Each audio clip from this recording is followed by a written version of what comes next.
நான் வைஷ்ணவன் பக்கா ஐயங்கார் எப்படி முருகபக்தனானேன்னா 46, 47, 48ல் என் சிஸ்டருக்கு சிரோசிஸ் அண்ட் லிவர் வந்துருத்து. மகோதரம்னு அந்த காலத்தில் சொல்ல பாருங்க. டியூப் வச்சு வாட்டர் எடுப்பான், 2 வாட்டி மேல எடுத்தா செத்து போடுவாங்க. அது எங்க இருந்தா வந்தது? அது குடியாரனுக்கு வரக்கூடிய வியாதி வரதே கிடையாது. வந்துடுது சார். அது திருச்சி ஜெனரல் ஹாஸ்பிட்டல் அட்மிட் பண்ணியிருக்கான். நான் ரொம்ப டிராமா போட்டு உணர்ச்சிகரமா இருக்கிற காலம். அவ பிழைக்க மாட்டா, வீட்டுக்கு எடுத்துன்னு போங்கத்தான். ஹாலில் போட்டிருக்க உடம்ப ரேடியை ரெடி பண்ணு. ஆமா ரேடியோல இழுத்து விட்டுட்டானுவா. ரேடியோல கொண்டு வந்து போடணும்ன்ற ராத்திரி உயிர் போடல. அப்போ ஒரு ஃப்ரெண்டு என்ன பண்ணா, ஆண்டாள் ஸ்ட்ரீட்ல ஒரு டாக்டர் இருக்காரு, அவரை பார்க்கலாம். அவரை போய் இன்னுமே என்னடா பார்க்கறது, ஏமா போகலான்னு கொண்டு போய் அவரை வந்து இந்த டிபிகிபிக்கெல்லாம் பெரிய டாக்டர், போய் ஃபாரின்லாம் போயிட்டு வந்தார். சார்ஜ் பண்ணுவார் 5 ரூபா. அங்கேருந்து கார் ஓட்டின்னு வரணும் ஸ்ரீரங்கத்துக்கு. சார் வந்து ஏதாவது பாருங்க சார், ஆஸ்பத்திரியில் பிழைக்கான்னு சொல்லிட்டார். அவர் வந்தார் சார்.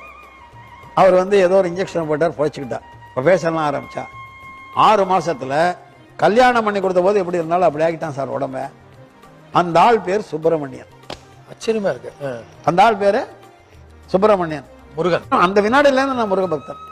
உடனே கற்பனை என்றாலும் கற்சலை என்றாலும் கந்தனை முனைவர்கள் பாட்டு எழுதி சவுந்தரராஜன் அனுப்பிச்சு அன்னைக்கு பூசின விபூதி தான் அது. அதை விட அதிசயம் என்னன்னா, அடுத்த வினாடி இறந்து போயிடுவான்னு எல்லா டாக்டராலும் சொல்லப்பட்ட என் சிஸ்டர் போன வருஷம் தான் இறந்தா, 85 வயசுல. நான் ஃபாரினே போனதில்லை, அவ பார்க்காத ஃபாரினே கிடையாது. பையன் இந்தியன் ஏர்லைன்ஸ்ல இருந்தா. எனக்கே நம்பிக்கை வந்துருது நீங்க சொன்ன மாதிரி. இந்தியன் ஏர்லைன்ஸ்ல இருந்தா சார். அவ ஜெர்மனி பார்த்திருக்கா, ஜப்பான் பார்த்திருக்கா, ஃபாரினே நான் பார்த்தது இல்லை.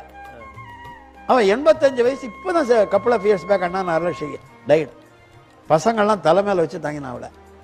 என்ன சொல்றீங்க அதுக்கு?